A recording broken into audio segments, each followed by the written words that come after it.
Bonjour, donc la nouvelle vient juste de tomber, elle est toute chaude. Fitch Ratings maintient la note de la France à AA+, comme vous pouvez le voir à l'écran, hein. Nous sommes le 11 octobre 2024, il est pratiquement 11h30 heure de Bruxelles. Et malheureusement, la perspective, par contre, ici, vous voyez un peu le petit point rouge là, hein, c'est ce qu'on voit ici, c'est une perspective négative.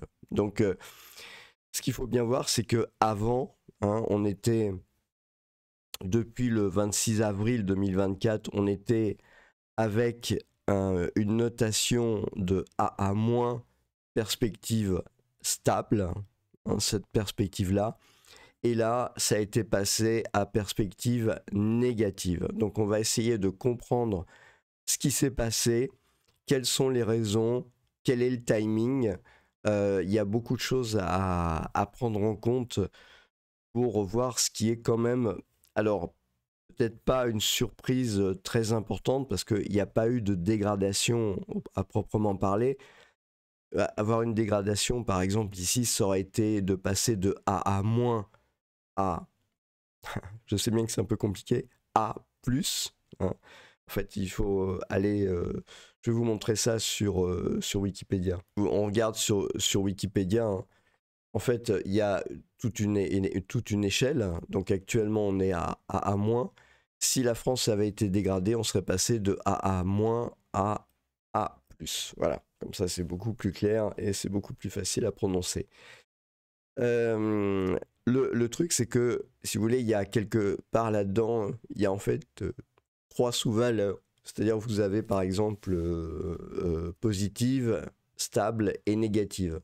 Et ben là, on est passé de stable en fait à négatif. Donc quelque part, la dégringolade, en fait, on va dire, continue. Même là, ça n'a pas été vraiment une grande dégringolade, mais quand même, Fitch a marqué le coup, hein. Je pense que ça, c'est vraiment très, très important. Il faut y faire extrêmement attention. Donc, voilà, en fait, le tableau, hein, de l'historique, hein. Donc, on peut voir que depuis l'arrivée des jeunes et inexpérimentés Mozart socialistes de la finance, eh ben, on voit que c'est la catastrophe, hein. Finalement, ceux qui étaient, ils faisaient la tête des magazines, tous les journalistes en parlaient avec des trémolos dans la voix. Enfin, quand je dis tous les journalistes, bon, il y en a un certain nombre que vous connaissez, je vais avoir pitié d'eux, je ne vais pas les citer, mais qui étaient là tous les matins sur les chaînes subventionnées pour expliquer combien ils étaient grands, combien ils étaient trop intelligents, combien ils étaient... Bon, ben, voilà le résultat de trop intelligent. Depuis le général de Gaulle, la France avait maintenu ses notes à 3A. Puis, depuis 2012, on voit que c'est la descente aux enfers, hein. C'est la descente aux enfers et elle continue en fait, hein. 2023. En 2023, en fait, Fitch avait placé à A-,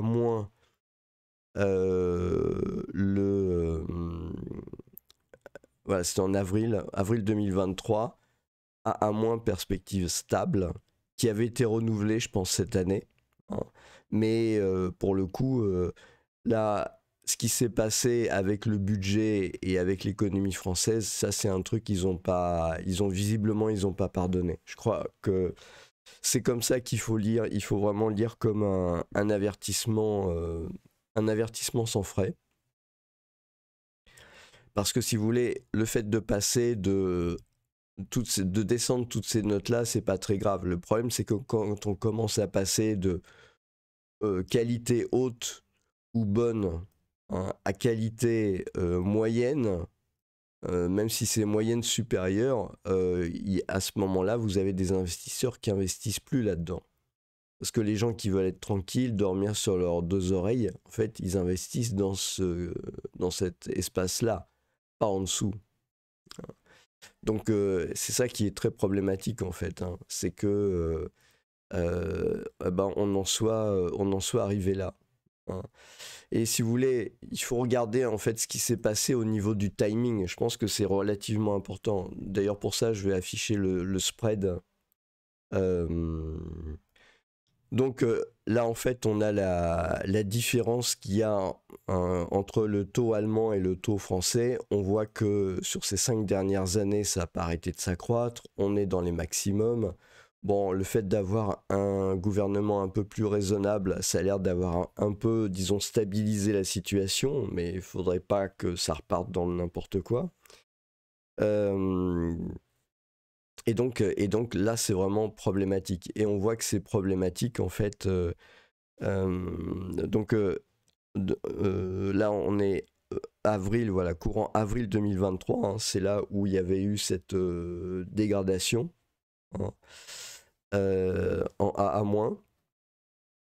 Et depuis, en fait, il y a eu ce qui s'est passé, voilà, comment dire, les problèmes politiques, hein, et donc le spread, là, il a augmenté. Donc c'est vraiment, voilà, un problème. C'est pour ça les agences de notation, en fait, n'avaient pas réagi avant, parce que le spread avec l'Allemagne était à peu près constant, on va dire. Par contre, là, c'est plus du tout le cas. Le spread avec l'Allemagne, il a vraiment augmenté très fortement. Ici, on se retrouve même, je vais vous montrer ça, hein, même au-dessus du niveau de l'Espagne. Donc là, on est à 77 et l'Espagne, ils sont à 73. Donc ils font mieux que nous, hein, les Espagnols. Donc comprenez bien que là, il y a quand même un très très gros souci, hein. Et vous voyez que l'instabilité française a quand même perturbé les autres pays européens, mine de rien, qui eux étaient sur une trajectoire quand même relativement raisonnable. Donc c'est tout ça qu'il faut remettre un peu dans le contexte. Et le fait justement d'avoir une perspective négative, ça marque vraiment beaucoup le coup. Parce que on aurait pu penser, si vous voulez, que à partir du moment où il y avait un gouvernement qui était quand même le maximum de ce qu'il y avait de compatible avec les marchés financiers, hein, mine de rien, ça doit quand même servir à quelque chose, eh bien, il y avait quand même des mesures qui sont plus ou moins annoncées.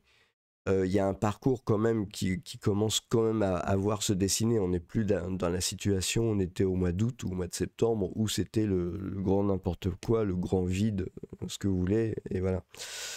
Et donc, normalement, ça donne quand même une perspective, si vous voulez. Donc, éventuellement, ils auraient pu les laisser stables. Alors, la question qu'il faut se poser, c'est pourquoi ils l'ont pas laissé stable. Pourquoi ils n'ont pas attendu, par exemple, que finalement tout soit voté correctement, et puis faire ça au mois d'avril prochain.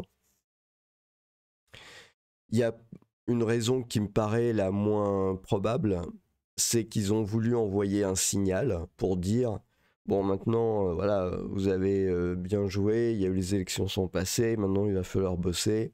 Donc on vous met une perspective négative. Et si jamais vous ne tenez pas vos promesses, si jamais en janvier le budget n'est pas comme il faut, bah à ce moment-là, bah nous on vous sanctionnera et on vous passera de A à moins, comme on l'a vu, à A+. Donc on dégradera comme ça la qualité de la notation.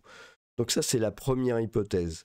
Moi, j'y crois pas trop, parce qu'on est quand même sur un chemin qui est à peu près prévisible. Après, il peut y avoir des problématiques politiques. Je veux dire, on ne sait pas de quoi demain est fait. Le gouvernement, pour une raison ou pour une autre, peut être renversé, et par un 49.3, hein, par une motion de censure.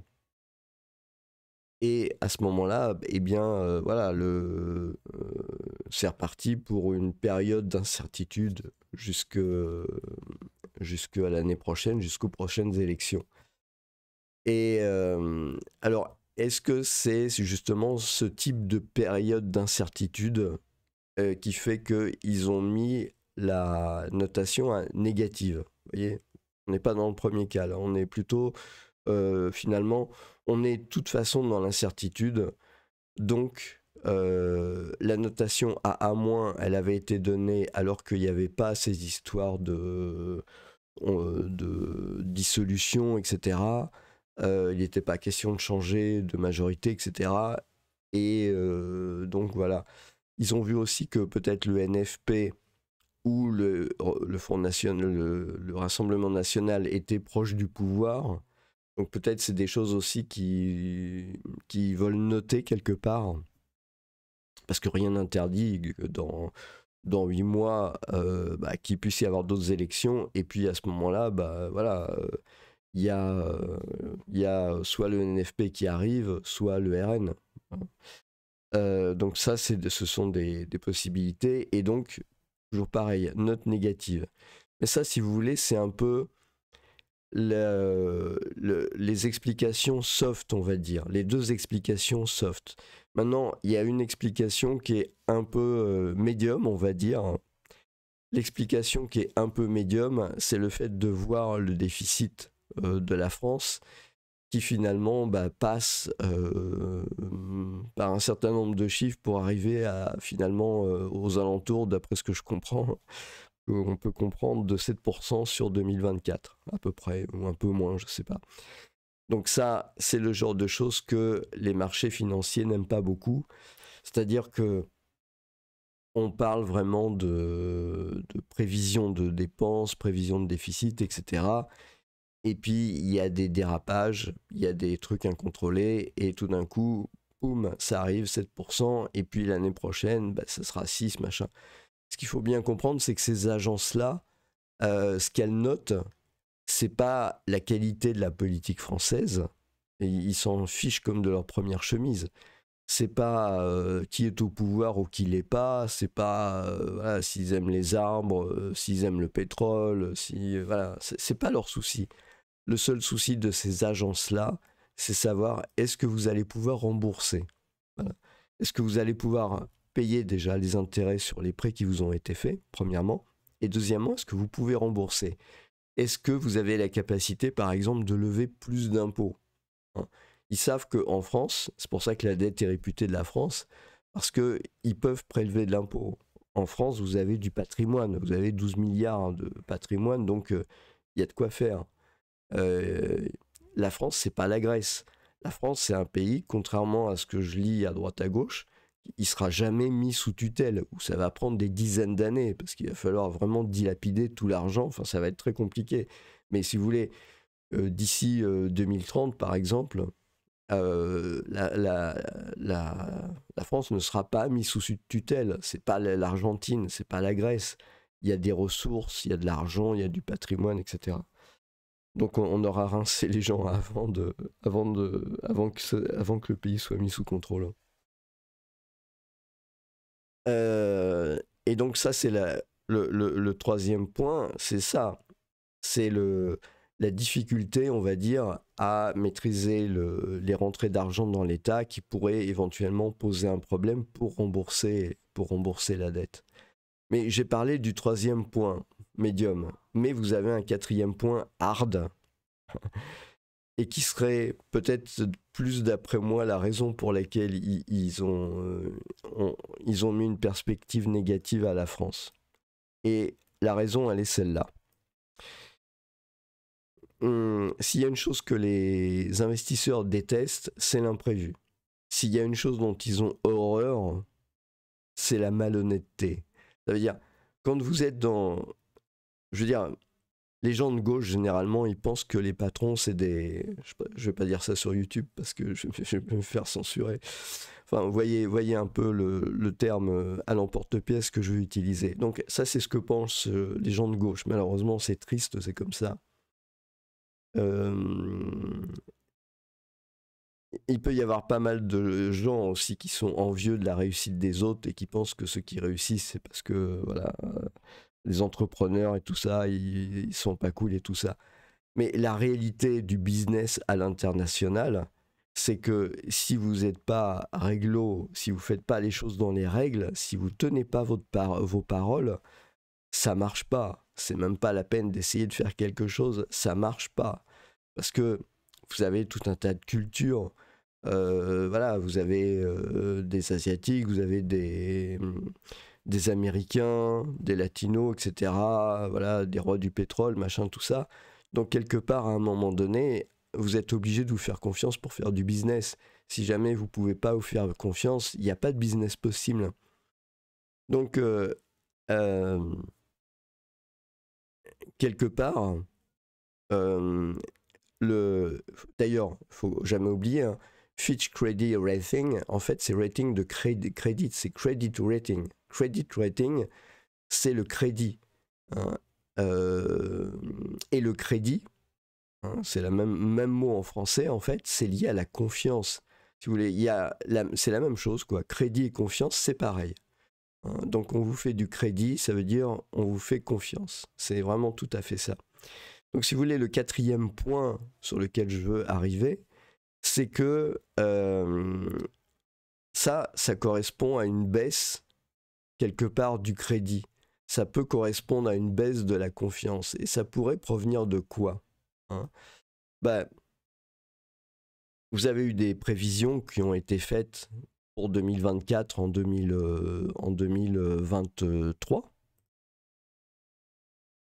Donc si vous voulez, en 2023, en fait, il y a des prévisions qui ont été faites pour 2024. Alors le titre est assez étonnant. Ce qui est intéressant, c'est que ça a été publié en novembre 2023. Mis à jour le 14 novembre 2023. Donc je ne sais pas si vous vous rendez compte, mine de rien, il y a un an. Hein. Et là-dedans, qu'est-ce qu'on lit? Je vous le donne, Émile. Bon, je vous laisse aller lire l'article. Hein. Résultat, la baisse attendue en 2024 du déficit public à 4,4% repose largement sur une croissance optimiste anticipée à 1,4%. Donc, ils ont anticipé une croissance à 1,4% et un déficit à 4,4%. Aujourd'hui, on en est à parler de 7%. Donc, je ne sais pas si vous vous rendez compte un peu la différence. Hein. Vous faites la différence entre 7% et 4,4%. Ça fait à peu près du 2,5 hein, en gros sur le déficit. Le déficit, il est à 3 000 milliards d'euros, je rappelle. Donc, je viens faire rapidement le calcul. Hein. On est à peu près à 3 000 milliards d'euros de dette. Et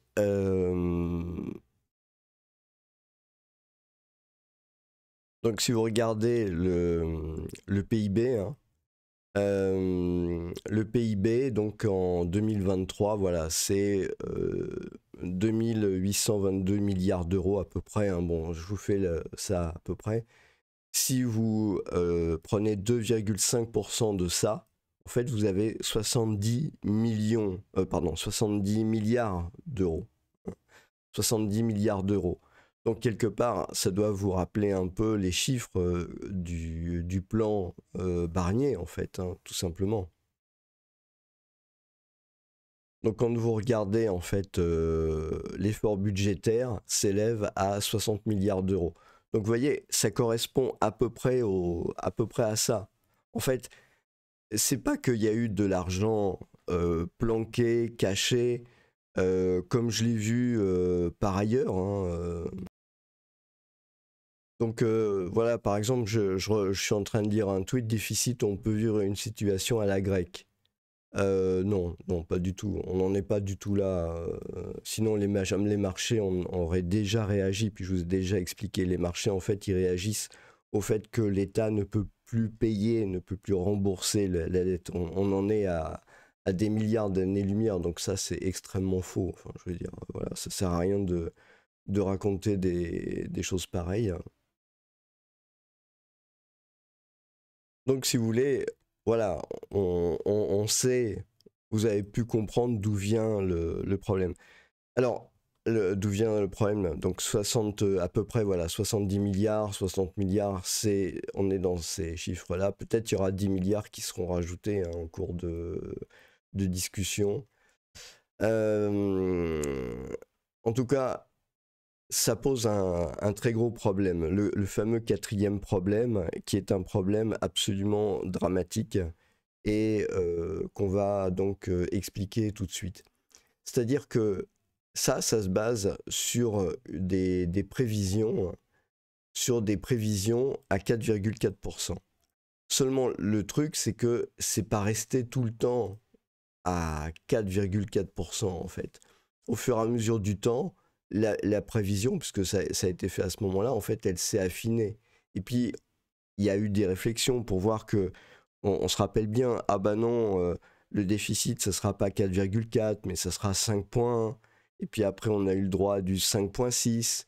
Et tous les jours, on découvrait comme ça qu'il y avait un peu plus de pourcentage. À chaque fois, ça voulait dire quoi? Bah, ça voulait dire tout simplement que ce chiffre-là, en fait, il était en constante augmentation. C'est-à-dire que à chaque fois qu'on découvrait que ça serait un peu plus de 4,4%, bah à chaque fois, klingling, klingling, klingling, ça montait en fait. Ce chiffre-là, il montait, hein. Donc, et on se retrouve maintenant. Voilà. Mais si vous voulez, c'est pas quelque chose de mystérieux. C'est quelque chose qui est un enchaînement logique de la situation économique mesurée. J'en parle sur ma chaîne Crise 2024, hein, depuis début 2024, depuis janvier 2024. C'est pour ça que la chaîne s'appelle Crise 2024. Hein, c'est parce que j'ai commencé à me dire qu'il falloir publier quelque chose sur ce sujet-là au début de l'année 2024. Et donc, c'est une situation qu'on voit progresser. Et moi, je ne suis pas un expert spécialiste économiste au fait des statistiques de tel ministère, machin. Je regarde juste les chiffres connus du grand public, et encore, même pas dans le détail, mais ceux qui sont communiqués par l'INSEE, la Banque de France. Donc, je veux dire, voilà, c'est pas, je ne suis pas dans les gros volumes à 300 000 pages de partout. Et on voit bien le problème arriver. On voit bien le problème arriver. Ça veut dire quoi? Ça veut dire que quelque part, j'imagine pas un seul instant qu'au gouvernement, dans les ministères, ils voyaient pas l'eau monter quelque part, hein. C'est-à-dire qu'à chaque fois qu'on découvrait des 0%, 0x% en plus, ben, ils voyaient un peu l'eau du déficit qui montait, montait, montait, montait, montait. Donc, et... Donc voilà, ça n'a pas arrêté de monter pendant au moins tout le début de l'année 2024. Et puis on arrive au milieu de l'année 2024. Il ne faut pas me faire croire qu'à ce moment-là, le différentiel, il n'était pas quand même connu. Et non seulement connu pour l'existant, mais ensuite la projection pour jusqu'à la fin de l'année. Donc on comprend bien qu'à ce moment-là, il fallait réviser le chiffre. Or, qu'est-ce qui s'est passé? Hein, qu'est-ce qui s'est passé? Bah, il y a eu. J'ai fait aussi une vidéo sur le sujet en disant que la dissolution, elle n'était pas politique, mais qu'elle était économique. J'ai fait une vidéo sur le sujet, hein. Allez la voir. Et où j'explique que la dissolution, en fait, elle est liée à la situation économique. Elle n'est pas liée à une question politique quelconque. Ils se sont retrouvés à un moment donné à avoir ce résultat-là sur les bras, qu'ils connaissaient déjà depuis pas mal de temps. Donc probablement la dissolution, en fait, elle est envisagée depuis pas mal de temps. Et à un moment donné, ils ont peut-être considéré que ils savaient probablement qu'ils ne pourraient pas gagner les élections, mais à ce moment-là, qu'ils allaient pouvoir laisser une grosse patate bien chaude à leur successeur. Et voilà, pour laisser se débrouiller avec ou quelque chose dans ce goût-là. Mais en tout cas, ils ne pouvaient pas dire qu'ils ne savaient pas, hein. Ils ne pouvaient pas dire qu'ils ne savaient pas. Et puis à ce moment-là, arrive la dissolution. Et bon, tout ce qu'on connaît, bah si. Mais c'est quoi cette histoire? En fait, cette histoire, c'est l'arrivée de la dissolution ici à ce moment-là. Donc on voit bien en fait que les finances de la France, elles ont été mises en danger par ce jeu un peu de choses comme ça. Et si vous voulez, le truc, c'est que maintenant, tout le monde va commencer à s'apercevoir que finalement, le petit jeu qui a été mené depuis début 2024, qu'on voit dans les chiffres, hein, je fais plein de vidéos sur la chaîne, sur justement l'INSEE, les chiffres de la Banque de France, etc. On voit bien la situation qui se dégrade. Donc, c'est pas possible autrement. Et le truc, c'est que bah, ça a été caché. Il n'y a pas d'autre explication, puisque ça se découvre maintenant, c'est que ça a été caché. ça a été caché par les jeunes et inexpérimentés Mozart socialistes de la finance, mais c'est toujours ce qu'ils font, ils cachent. Donc, à un moment donné, c'est grave, si vous voulez. C'est pas un peu grave, c'est extrêmement grave. Parce que, comme je vous ai expliqué, dans le business international, ce qui est important, c'est la confiance. Je veux dire, c'est pour ça que vous allez mettre de votre argent en Suisse. Ouais, ouais, je vous ai vu là-bas.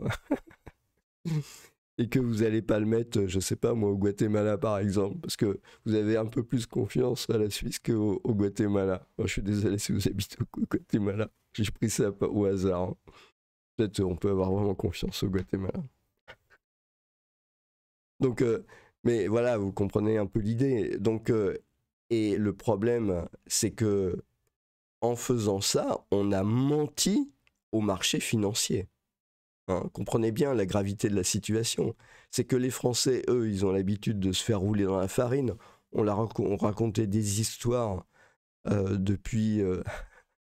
on leur racontait des histoires depuis 2012 et puis finalement, voilà, ils ont l'air de supporter bien, ils votent pour les mêmes, donc ça doit leur plaire probablement, ils en redemandent. Mais les marchés financiers, c'est pas du tout pareil. Eux, si on commence à leur mentir, ils ont des grosses dents et ils deviennent très méchants. Et c'est pas du tout un film de... C'est pas un film comique, hein, ça serait plutôt le genre film d'horreur. Donc, je veux dire, vous pouvez pas aller mentir au marché financier. C'est un truc qui se fait pas, quoi. Vous voyez? Donc, si vous aviez ce genre de chiffres-là, hein, et qu'ils étaient connus, ils n'ont pas été communiqués, que vous avez mis l'instabilité politique en route, hein, parce que mine de rien, elle est quand même en route, l'instabilité politique, elle est quand même, bon, ça s'est stabilisé, mais ça reste quand même à un niveau maximum. Hein. Donc, et en plus, vous avez caché au marché financier la réalité du pays, là c'est grave. Vous voyez ce que je veux dire? Là c'est très grave. Parce que eux, ils vont pas se laisser marcher sur les pieds comme ça. Ça se compte, vous voyez bien les chiffres, c'est des milliers de milliards de dollars. Donc, si vous voulez, les Français détiennent 1500 milliards de dollars et les étrangers à peu près dans les mêmes sommes. Je fais beaucoup d'arrondis et de... Voilà, pour simplifier un peu les choses. Mais vous comprenez bien que c'est pas 3 balles. Hein. Hein, c'est pas bon, t'as oublié de me les rendre, c'est pas grave, on verra plus tard. Ok, garde, m'en fous. Non, là, vous prêtez, je sais pas, 30 milliards d'euros ou de dollars à l'État français. Quelque part, si vous voyez que l'État ment sur les chiffres, ça vous énerve un peu. Surtout pour ce genre de somme, quoi. Et donc,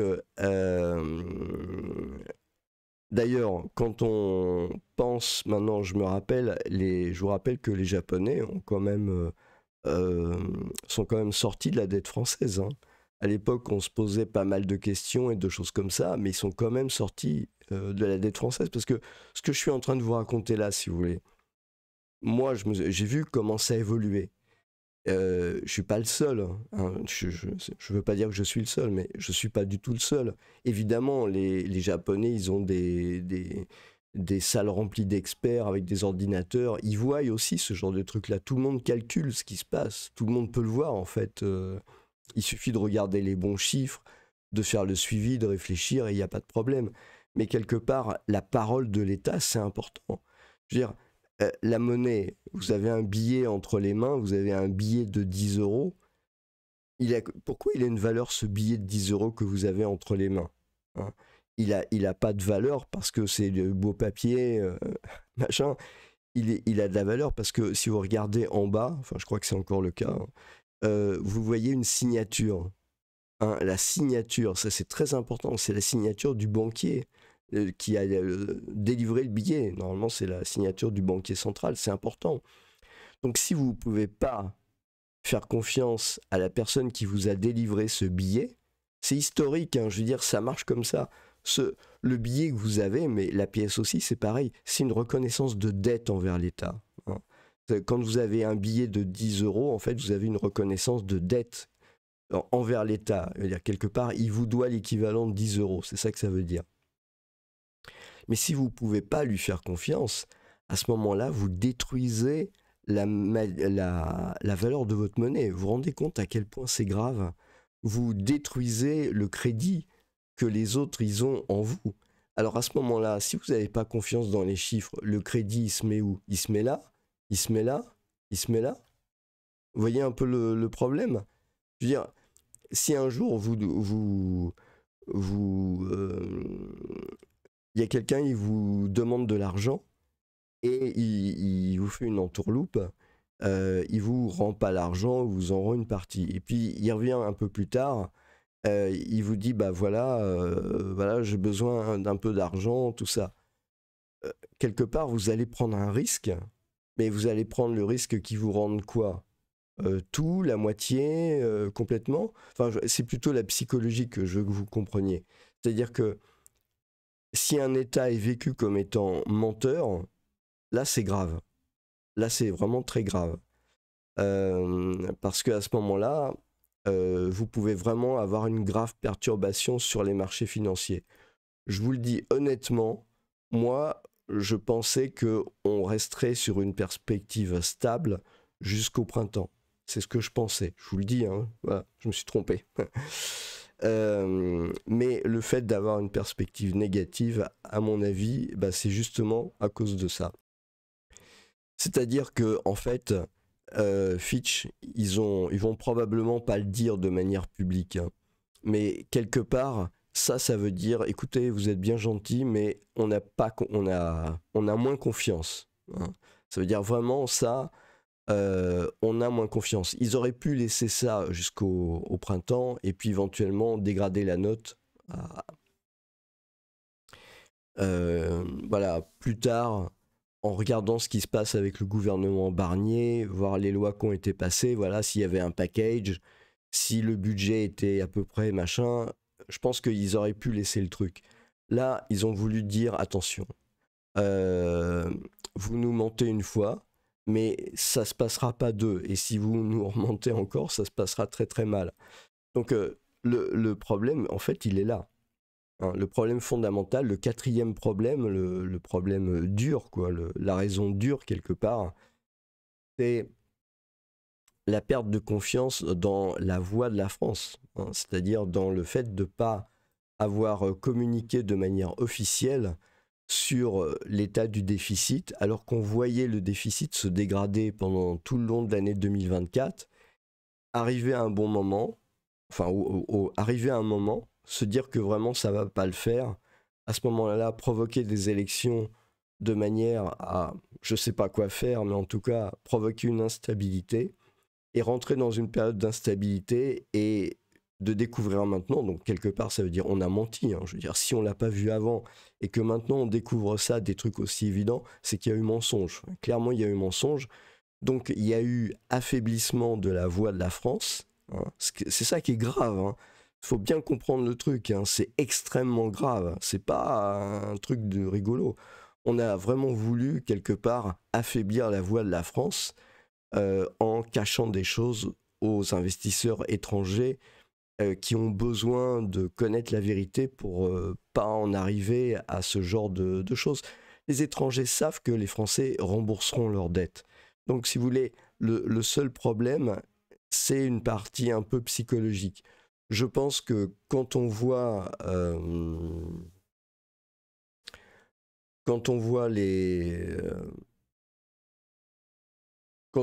le tableau justement d'évolution de la note financière, on voit qu'il y a eu la perte de confiance, hein, en 2012 et on voit que bah, la confiance elle a encore été un peu plus perdue en 2023 et que bah,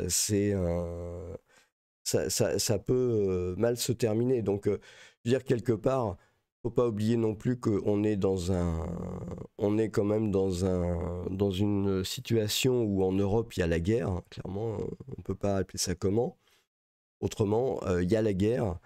Éventuellement, un beau jour, enfin un beau jour ou un mauvais jour, il peut être nécessaire de financer de l'armement ou des choses comme ça.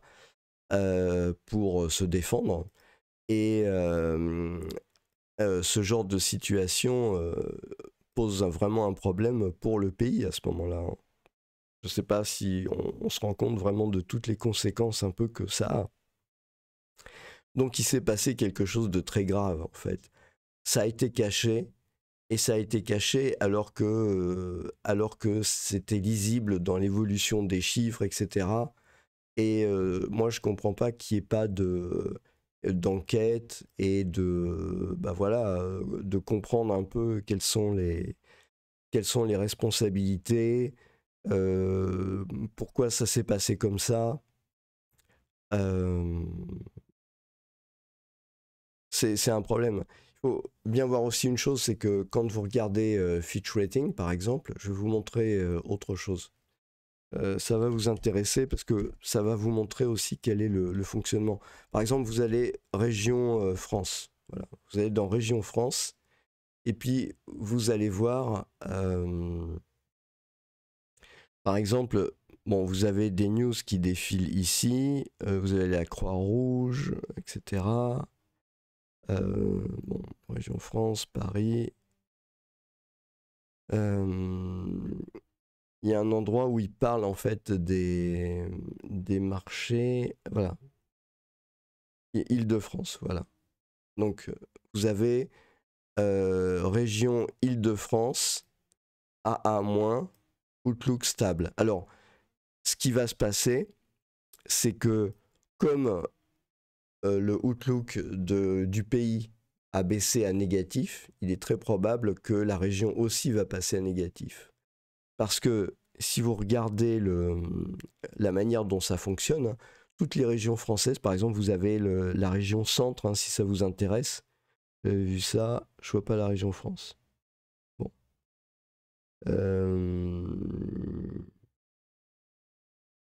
Donc, bon, vous pourrez aller voir ça.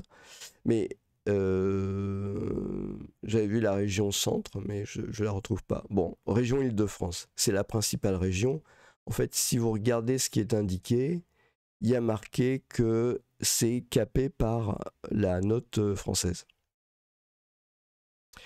Paris, que la région long terme, donc AA-, voilà, stable. Voilà. Donc ça c'est OK.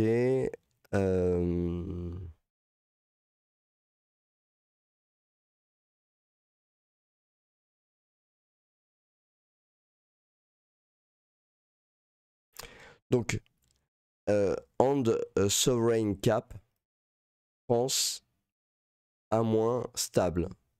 Hein, donc ça, en fait, ça c'est le pays. Hein.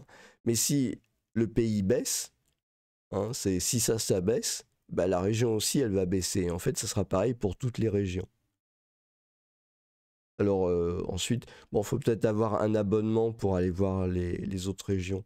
J'avais eu l'occasion de voir la région centre. Je sais pas si je peux la voir avec ça. Non, bon, tant pis, c'est pas grave. Voilà, mais donc voilà. Ensuite, vous avez comme ça la possibilité d'aller voir d'aller voir les différentes notations pour les régions, pour les entreprises, les banques françaises, etc. Elles sont dépendantes de la notation de la France. Donc quelque part, c'est vraiment un très gros problème, je veux dire, à partir du moment où on se retrouve comme ça avec une problématique de confiance, c'est vraiment très très grave. Donc voilà. J'essaie de regarder s'il y a d'autres choses que je peux vous montrer sur le sujet. Mais là, vous avez vraiment le truc. Hein, le truc, c'est voilà, on en est maintenant arrivé à un problème de confiance et ça, c'est à mon avis très très problématique. C'est ça que ça veut dire la note négative. C'est vraiment l'objet du problème. Parce qu'il y a un problème de confiance. Et donc ça, c'est vraiment pas normal. C'est pas normal et il faut qu'il y ait une enquête, je sais pas, pour expliquer comment ça a pu se passer. qui était au courant, qui n'a pas voulu mettre au courant qui, comment ça se fait qu'on est arrivé là, peut-être même essayer d'expliquer pourquoi, alors que la situation financière de la France devenait dramatique et qu'il y avait des choses qui n'étaient pas montrées au public, on avait lancé un processus de dissolution, de vote, alors qu'on a caché finalement une pièce essentielle du vote quelque part. Je veux dire, les gens quand ils votent pas pour élire Monsieur Machin à la place truc au Palais Bourbon. Je veux dire, moi je m'en fiche. Hein. Si je mets mon bulletin dans l'urne, c'est pas pour que quelqu'un, fût-il de mon parti, il aille profiter de la buvette de l'Assemblée nationale. Hein. S'il est élu, c'est pas parce qu'il y a un programme et je veux qu'il mette en place des choses parce que je lui demande. C'est ça un député, hein, c'est ça le truc. Mais moi, je dois pouvoir me prendre mes décisions avec des informations qui soient des informations honnêtes. Hein. Je veux pas qu'on me cache la vérité. Je veux pas qu'on me mente. Hein. Donc, s'il y a eu ce genre de cachotterie, est-ce qu'on peut considérer que les élections législatives en France, suite à la dissolution, elles ont été honnêtes? Est-ce que les électeurs avaient vraiment tous les éléments en main pour pouvoir voter? Je veux dire, je pense que c'est la question qu'il faut se poser. Est-ce qu'il y a eu une information, on dit honnête et entière, enfin, etc., de la situation du pays avant de voter? Alors j'imagine qu'un jeune inexpérimenté, Mozart de la finance, va dire oh, oui, le peuple, il s'en fiche, de toute façon, ils sont pas assez intelligents pour comprendre ça, c'est pas leur problème. Bah si, c'est leur problème parce que c'est le peuple qui t'élit en fait, quelque part, et qui te paye. Donc à un moment donné, il faut quand même montrer les choses. Voilà. Donc on dit une information complète. Et voilà. Donc comment ça se fait qu'il n'y a pas eu cette information? Parce qu'il y a les marchés financiers qui ne sont pas contents. Parce que visiblement, on a essayé de se fiche de leur tête. Hein. Si on leur a caché des choses, on ne peut pas appeler ça autrement. Puis il y a les électeurs. Les électeurs, on a dit on va faire peut-être vite passer une élection tant qu'ils ne voient pas la situation catastrophique. Comme ça, peut-être on pourra peut-être repartir comme ça pour 5 ans. Hein. C'est ça qui s'est passé. Mais à ce moment-là, on n'est plus dans le normal. Vous comprenez bien, à ce moment-là, il faut qu'il y ait quelque chose. Il peut pas ne pas y avoir rien. Moi, je peux pas me déplacer comme ça et voter sur des chiffres qui sont faux. Un chef d'entreprise qui ferait ça, il irait directement en prison.